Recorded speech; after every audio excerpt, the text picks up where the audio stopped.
met. Alison Vincent, the CTO at Cisco. The wanker. I can't follow that. Hi, I'm Claire Gallagher, and I'm a graduate software developer at Hewlett Packard Enterprise. Hi, I'm Jude Roach. I'm a project manager with 3-Day Software. Okay, so that's our panel. So I'd like to invite some of you to pose a question, no trick questions, and we'll invite some of the panel to answer. So who wants to start with the first question? Don't be shy, put up your hand, and there's a roving mic.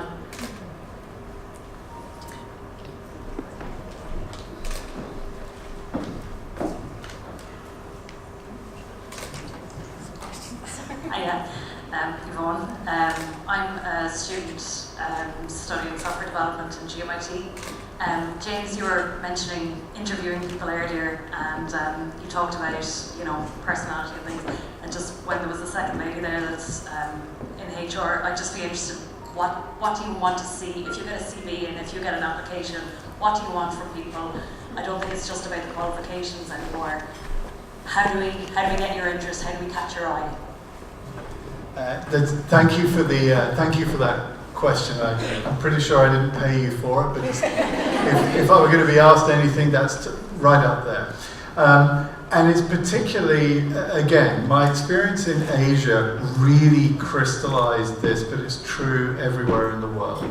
I was presented with computer science graduates or software developers coming out of college, and they were so anxious to tell me all of the answers that they had learned or that they thought I wanted to hear. But actually, I'm looking for somebody that can ask the right question and can continue to ask questions and continue to be curious. So if I don't find that curiosity and that intense desire just to, how does stuff work? Why am I doing what I'm doing? Why is that important? Asking the great questions, those are the candidates that I'm really looking for. And that's interesting because a CV is generally not going to show me that unless I really look for those extracurricular activities. And I think that's why it's important to take the time to really know what you're passionate about. What do you really care about? What are you going to do, irrespective of what your boss sets you as your task? And if you can show that, that's going to get you through to the interview, and that gives you a chance to show just what a curious learner you can be. I'm so sorry? I said if you'd like to pay me for that question. I like her spirit already. Ramona, how many people do we need? I'd like to offer somebody else in the panel a chance to answer that question.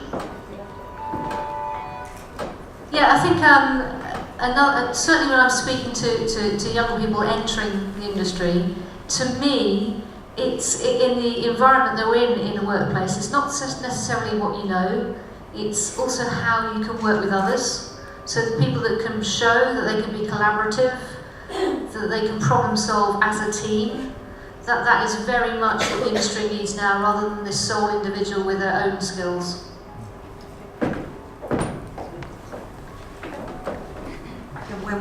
When we hire people too, we're not looking for a person for a job.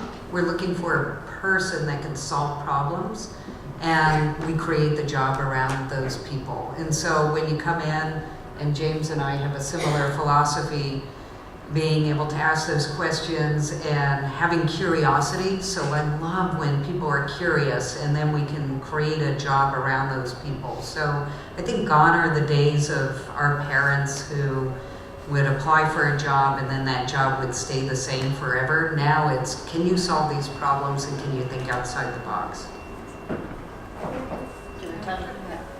Just in the game industry, I'd almost say it's in a way it's the opposite. Although everything changes in the game industry as technology, so things do change, but we have a job and we're looking for the best person for that job.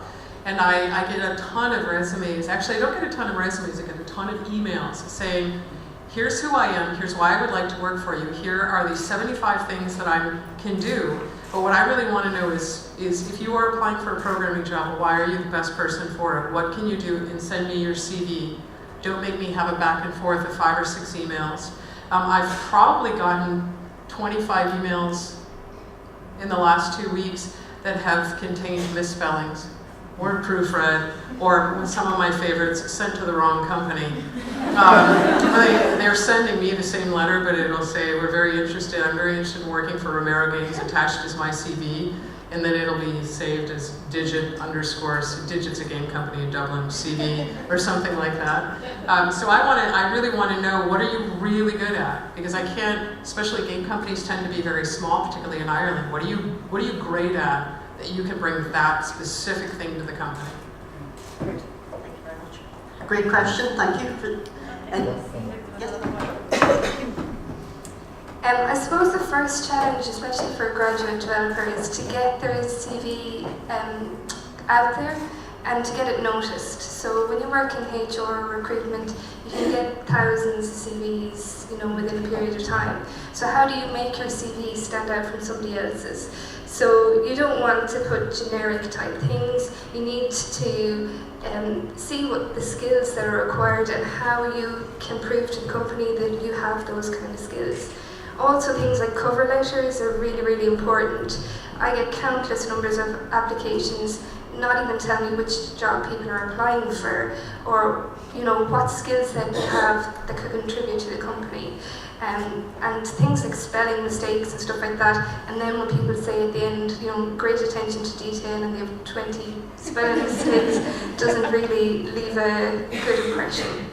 So yeah, that's my tips. Thanks. Anybody else? I'll just add a quick comment as a graduate myself. Firstly, to the girl who asked the question, congratulations on coming here. You've already started networking, and it's so important to network at a young age and get to know people. Like, especially in Ireland, it's all about who you know sometimes to get into a company and get that first graduate job. Secondly, as we're at a Women in Tech event, I think maybe a stereotype here, but women are better communicators. You can be the best coder on the planet, but if you can't communicate, you're not going to go very far. So communicating to other software developers and to the business, it's so important. So definitely develop those skills. Okay, thank you very much. Can I just open it up to the floor for any other questions? Thank you. Hello. Okay. This is a great lead-in. I'm unemployed program manager, so I also have a lot of curiosity, so come to me. My question's for Brenda. You mentioned in your talk that you thought things were getting a lot better for women. Did you mean in gaming or in tech? And either one, why? Because I don't believe Well, I don't. So I don't necessarily have any perspective other than games, because it's all I've ever done, and probably if I succeed in my master plan, it's all I will ever do. So in games, it has gotten a lot better. I don't know every woman in the industry, and I used to literally know every single woman in the industry. There are thousands of us now. BAFTA gave a special award to my knowledge, this is the first game developer who's been given an award that wasn't Women in Games Lifetime Achievement, meaning conveniently cutting out 80% of the competition, but she got it, it was Amy Hennig, who was a Naughty Dog behind the Uncharted series, and she got an award from BAFTA, which I have to check this because I just found out she got it, I think is the first major award a woman has received in games, not because of her gender. And I think that's very substantial. So there's a lot more of us. The hatred is dying down. The hatred got loud enough that many men in the game industry noticed and thought, man, this isn't cool. And so they actually started fighting back. From the pulpit, so to speak, at game industry conferences, men were really just loudly talking about how this is unacceptable. They were putting themselves, they were tweeting back, toward this very vocal group of angry eggs on Twitter. And so I find that's getting better. I find the diversity in our games is getting better. So we have miles to go, don't get me wrong, but it's way better than where it used to be, where I was 1 of 5 and I couldn't even play my own gender in a video game. So in deep learning, data sciences, and development, during the .com era, a lot of women were coming in, and then they disappeared at the .com bust, and they haven't come back. And it's interesting because we have to scour through Stanford and try to find people. We have to really draw women in to come in to interview, and it's super hard. And when I ask women, and I've had some incredible female developers working for me, and then all of a sudden they'll go, I don't want to do this anymore. I'm leaving the technology field. Our COO is amazing. She had been the CTO for the National Basketball Association, the CIO for E-Trade. She built all the data centers in the world for Microsoft. She was SVP at Cisco and CIO at Zynga. And incredible, but she, is a pioneer, and she said she could not find women to come into the tech industry either lately. So there's something very difficult right now, and I don't know what we can do except for really reach out to education early on and inspire women to come back.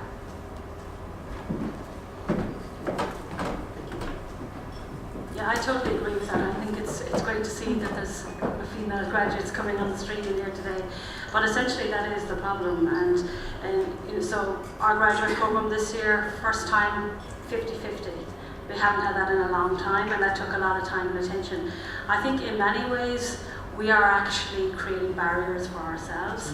And I absolutely agree with Ramona. You have a lot of very, very good women in the industry, and they drop off at a certain period.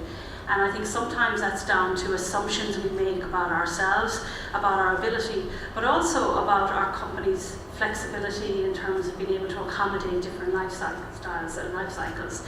And I think, if you have that, you've come in and you've built credibility, you should actually have that conversation. Never make the assumption and make a great career-changing decision on the basis of you assume your company cannot support it, or you assume that you haven't the flexibility in your life or lifestyle to do it. I think there's always a way. I started coding at 11, and I was in a class of boys, and it was very cool to be different, right? But that's a long, long time ago. But I think there's two elements. So getting really early, but I think also getting across that a career in technology is not just kind of a lone wolf career where you're stuck in a dark room with your headphones on writing code. That it's an immensely collaborative, fulfilling career, and there's so many different aspects to it. It's not just male, female, it's diversity in terms of having an opportunity to work with an international team coming from all sorts of different cultures. And I think if we can get that out into the school systems very early on, and actually encourage more collaborative and group type work, because I think even when you go through undergrad in the education system, you tend to be an individual contributor, and that's not really growing team players. So there's a lot we can do, but I think getting to the Irish Mammies is a huge thing, because in my day in college, it was 50-50 in the classroom in computer science. We've seen that wane, and I think some of it actually is down to maybe my generation who went through that and kind of said to their children, it's a tough career, go do something else. I think we really need to kind of get all the way through the pipeline. Thank you. Thanks. Any other questions?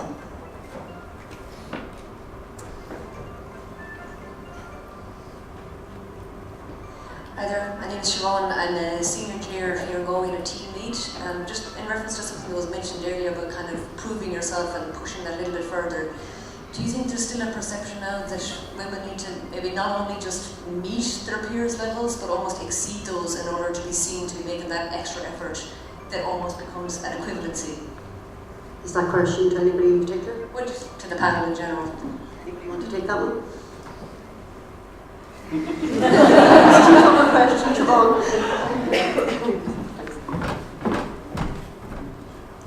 I'll step into this one. Look, I think it needs to be acknowledged that networks are not all the same thing. Some truly are, where nodes of different sizes and power connect together, the biggest to the largest, the smartest to the... But there's also, I see networks operate more like a mesh, where they're looking for everything to be the same, and anything that's an outlier gets completely pushed out. And I think that's what you're talking about here, that if I am trying to stand out, then some part of my network will actively try to rein me back and not to be an outlier. And I do see that particularly in some of the female networks that I see work. Guys tend to spot, well, you're good at scoring goals, you're good at defense, I'll pass you the ball at this point, and they sort of naturally support each other in a network, where women, I'm afraid, do have a tendency to try to make everything the same, and the outliers get excluded. And that's why I spend so much time talking about bias and prejudice. You really need to check your own at the door. And if you're expecting somebody to behave more like a man in order to get on, well, then we all know that something terrible has gone wrong. When I look at the inspirational women on this stage, they have just pushed back and said, no, I don't want to operate like a man in a man's world. I'm going to bring everything that I am and imagine a new possibility. So Ramona gets funded. Games are changing.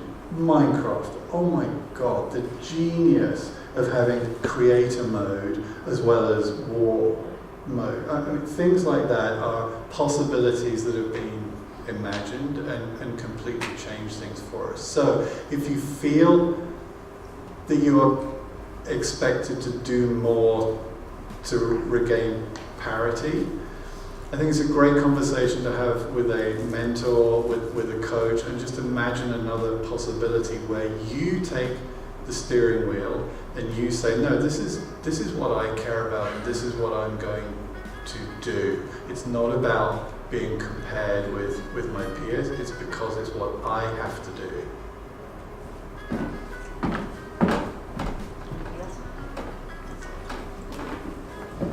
Another question?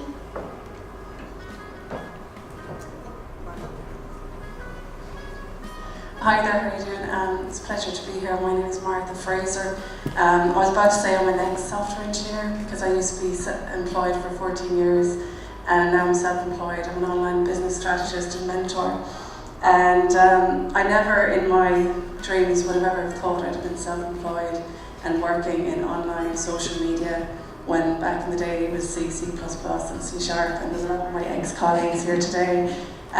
So just, I suppose, a couple of comments in that so much respect to have so many amazing women here, and it's great to have people to look up to. To this young student, one thing I'd say is that when I first started out, I job hopped. I didn't realise that I needed to be an apprentice. I didn't realise that, when you leave college, you still need to learn a trade, and that picking your first company is so important. And I didn't have anyone to tell me that. So at the time, I was just glad to get a job, and I had money, it was amazing. But nobody told me you need to, you're crafting your journey to where you want to go. And then just another thing that I just want to say today is how amazing all the women look and how feminine a lot of people are here today. And we don't bring enough of that into the workforce. We don't dress enough like we want to dress. Because, I think what this lady said here, one thing that I have now is I have an online program called the Shine Adventure, because it's about mindset, strategy, health and mindset. And I didn't have that courage when I was an employee. I didn't have the courage to have the mindset to grow, because all we were trained about was software. But to get to where you want to go, my other piece of advice to you is don't just do training courses on C, well, I was going to say C, whatever language is there now, but work on yourself. Because it's only when you work on yourself and your career that you'll really get successful. So that's all I want to say. Thanks for everything. It's brilliant. Thank you. Thanks, Margaret.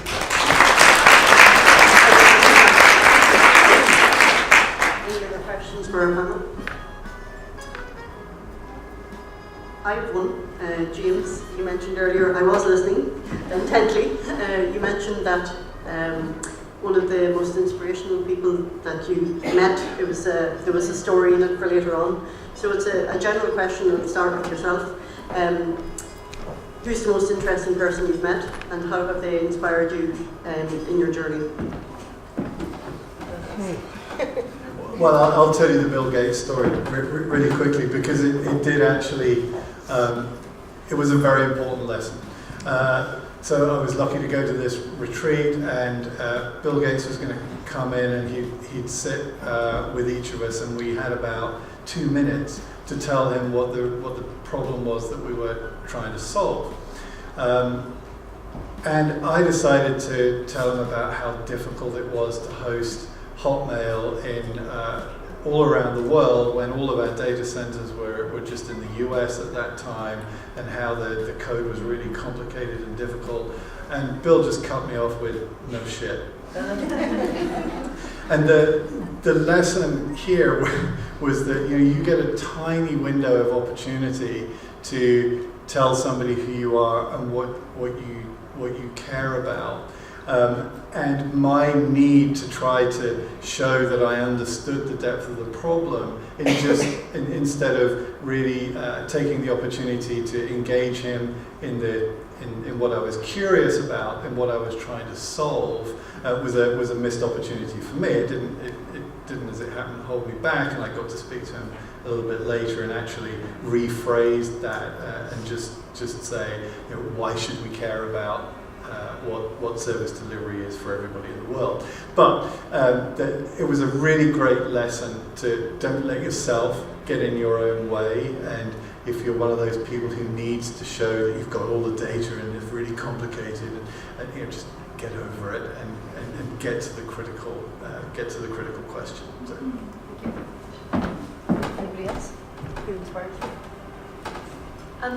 In my role, I get to do some really cool things as well as some more dull things. And one fantastic person I did meet was I'm working with a natural history museum at the moment to try and help them digitise their collection, or think about how to do that, which is cool. But I had the chance to meet David Attenborough, and that was pretty awesome. However, in terms of someone who's interesting, who's affected my career, it's probably a better example. A previous CEO who I worked for, he had a fantastic balance between knowledge of business. He's a fantastic businessman. His knowledge of technology was awesome, but at the same time he had a fantastic sense of humour. And kind of like, I certainly knew that to get on his executive board, you had to be able to tell a really good joke. So keep that one in the back pocket. Have a really good joke in case you meet that kind of person who is this threesome of technology, business and fun.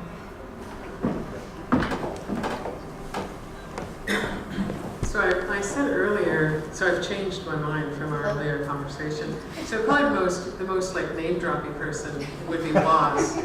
He's a friend of my husband's, and so I was definitely going to play that card to be able to meet Woz. I mean, he's literally changed the world, and he's a fascinating, unbelievably brilliant guy. But I have to say the person who I think is who I regularly look at as an inspiration, it's a guy that I did my master's thesis on, this guy, and just to give you a bit of background, he was raised unbelievably poor, lived in a hotel with his mother for a while because his alcoholic father left the family, went out for groceries, never came back, went home to another woman.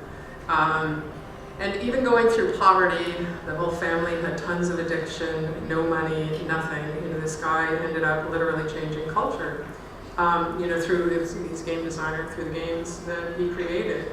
And I look at, he had every strike against him. He's Native American, which is very cool over here, but not very cool in the United States. He's Mexican, which is not cool necessarily, and very uncool, especially in Trump's America. I don't know why. I don't know who's voting for him, just to get that out of the way.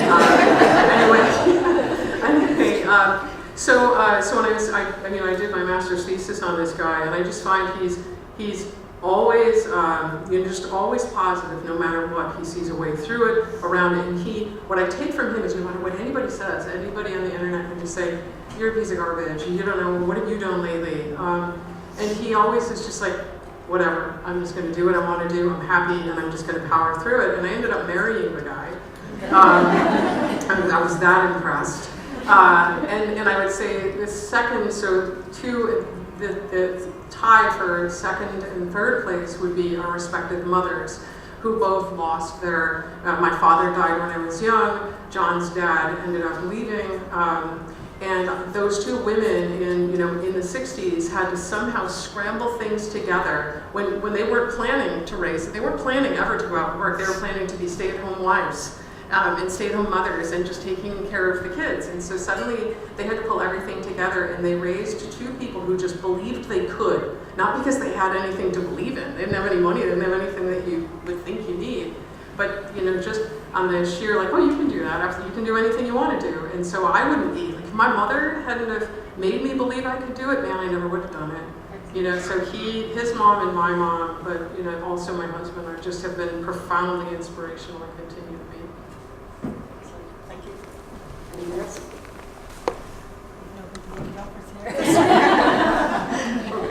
Thank you for you, the audience, for being here this afternoon. A great show. I hope next time you bring all your male avatars with you. I think that's the message. But thank you very much for being here. A very, very big thank you to our guests this afternoon, especially to the ladies that are here, that are local, because they've been doing some fantastic work during the year, where they're actually going to the schools, and this is just from an ITAG perspective, where they're going to the schools, actually talking to students about their role in technology. So thank you to Deirdre and Claire and to Lorna and Leona. We appreciate all that support.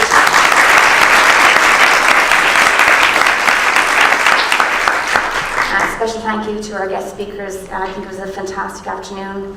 Some great insights, some amazing people and some amazing stories. And we could stay here all evening. Thank you to Brenda, to Ramona, to Alison and to James. We really appreciate your being here for us today. Very, very special thank you to our organising committee. So as you're probably aware, we're coming to the end of the AtlanTec Festival. What we're trying to do is to promote technology in the area, and we think the best way to do that is to just have events. So we had an amazing week last week. We had 15 events, in-company events in different companies, and people went to those events, 40, 50 people at a time. They were amazing. Carl Gaffney down here from Avaya coordinated the whole thing. One more male. Well, he's here though. Dan, he doesn't count. So we had an amazing time, and we had today's event. We had a death match with John Romero, Brenda's husband, last Saturday, and I heard it was shite because I had seen when he killed loads of children. Every competitor. I'm only saying that because Ramona was wanking in Galway, and then the conversation has gone downhill rapidly. And after those boobs, I just got to find the implants wherever we're going to get them. Anyway, listen, it was fantastic. So we just want to say thank you. But we had a committee of ladies working on this event, and they were excellent. And the reason it was excellent is because they put all the little bits of magic around the room, the candles and the little bits of inspiration, the sandwiches and the coffee and all that thing that they thought of, and the sweets and the presentation bags. So thank you to Emer Kelly from Avaya, to Kim Thai from HP, and Linda O'Leary, who's gone off. She's there? Yeah. Linda O'Leary from HP, for the fantastic work they've done. They've just, they've gone around to people looking for them, and it's all on top of their day job, and all to promote technology in Galway. So thank you very much. I just think they deserve a big round of applause.